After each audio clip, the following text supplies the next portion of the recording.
Goose palms எங்களுக்கு வந்து கண்ணில் வந்து தண்ணி வந்துருச்சு. ஸோ அது ஒரு பெரிய ஷேரிங் எங்களுக்கு ஆக்சுவலாக மன திருப்தி எங்களுக்கு. ஆமாம், அந்த மன திருப்தி அப்படின்றது ஏன்னா பிள்ளைங்க ரொம்ப கஷ்டப்பட்டு படிக்கக்கூடிய சூழல்ல எளிமையான முறையில் வீட்டிலிருந்தே படிக்கும். என்னென்ன ஒரு முறை நான் வந்திருக்கேன் அந்த அலுவலகத்தில் பார்த்துருக்கேன், ரொம்ப பரபரப்பாக நம்ம செயல்பட்டு இருப்பார் தினேஷ். சொல்லுங்க, இப்போ பிள்ளைங்களை படிக்க வைக்கிறது அப்படின்றது இந்த காலகட்டத்தை எப்போதுமே வந்து நம்ம வந்து பள்ளிக்கு நம்ம போவோம், பிறகு டியூஷன் கூடுதல் வகுப்புக்கெல்லாம் போவோம். வீட்டிலிருந்து படிக்கக்கூடிய அந்த வண்ணம் எந்த அளவுக்கு அவங்க மகிழ்ச்சியாக படிக்க நிறைய பேர் பார்த்துருப்பீங்க இல்லையா? அதை பற்றி கொஞ்சம் சொல்லுங்க தினேஷ்.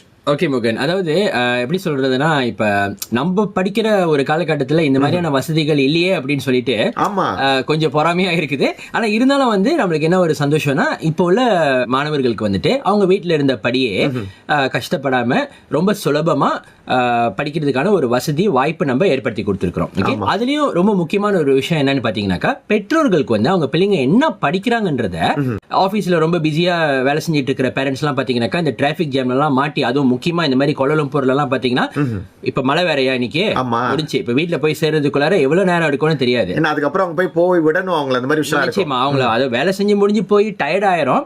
அதுக்கப்புறம் அவங்கள டியூஷன்ல போய் விடணும், அப்புறம் மறுபடியும் திருப்பி வந்து வீட்டுக்கு கொண்டு வரணும். அதுவே ரொம்ப அலைச்சலா போயிடும். ஆனா இப்ப பாத்தீங்கன்னாக்கா, இப்ப நானுமே ஒரு பேரண்ட் தான். ஓகே, அப்ப எவ்வளவுதான் பிஸியா இருந்தாலும் எனக்கு என்ன ஒரு மன நிம்மதி இருக்கும் அப்படின்னா, கரெக்டான அந்த டைம்ல என்னோட பிள்ளைங்க வீட்டுல இருந்தபடியே அந்த டியூஷனை அவங்க அட்டென்ட் பண்ணலாம்.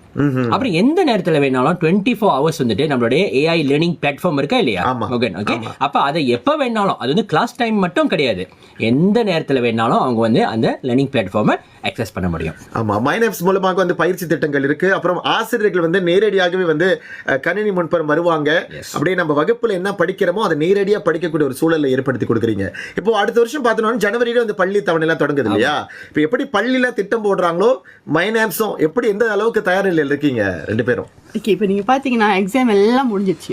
ஓகே, ஸோ சில ஸ்கூலில் இன்னும் எக்ஸாம் ஓடிக்கிட்டு இருக்கு. ஆனால் முக்கால்வாசி ஸ்கூலில் வந்து எக்ஸாம் முடிஞ்சிச்சு. ஸோ இந்த எக்ஸாம் முடிஞ்சிட்டோன்னே இந்த பிள்ளைங்களோட மனநிலைமை எப்படி இருக்குன்னா, பாடா முடிஞ்சிச்சு, புக்கெல்லாம் முடிச்சிடலாம், படுத்து எல்லாத்தையும் பார்த்துடலாம் அப்படின்னு சொல்லிட்டு எல்லாருமே இதாக இருப்பாங்க, அந்த மோட்டுக்கு போயிடுவாங்க. ஸோ அப்போ அந்த மோட்டுக்கு போயிட்டோன்னு அப்படின்னு சொன்னால் மொமெண்டம் வந்து ட்ராப் ஆயிடும். இது என்ன நடக்கும் அப்படின்னு சொன்னால், ஸ்டார்டிங் ட்ரபிள் ஆரம்பிக்கும். திருப்பி புக்கு படிக்கிறதுக்கு வந்து அவங்க கஷ்டப்படுவாங்க. ரெண்டாவது, சில விஷயத்த அவங்க மறந்துடுவாங்க. ஸோ இப்போ அதை நடக்காமல் ஆக்கிறதுக்கு நாங்கள் என்ன செஞ்சுருக்கோம் அப்படின்னு சொன்னால், கியர் அப் 2026, அதாவது பிள்ளைங்களை வந்து அடுத்த வருஷம் சிலபஸ்க்கு ரெடி ஆக்கணும். ஸோ இப்போ அவங்க ரெடி ஆகிட்டாங்க அப்படின்னு சொன்னால், அடுத்த வருஷம் ஸ்கூலுக்கு போகும்போது அந்த கிளாஸில் அவங்க கான்ஃபிடென்ட் லெவல் பார்க்குறோமே நீங்கள் மோகன், அப்படி ஒரு பெரிய ஓகே நான் எல்லாத்தையும் தெரிஞ்சு வச்சிருக்கேன் அப்படின்னு சொல்லி எனக்கு தெரியும் தெரியுமா அப்படின்னு பேசும்போதே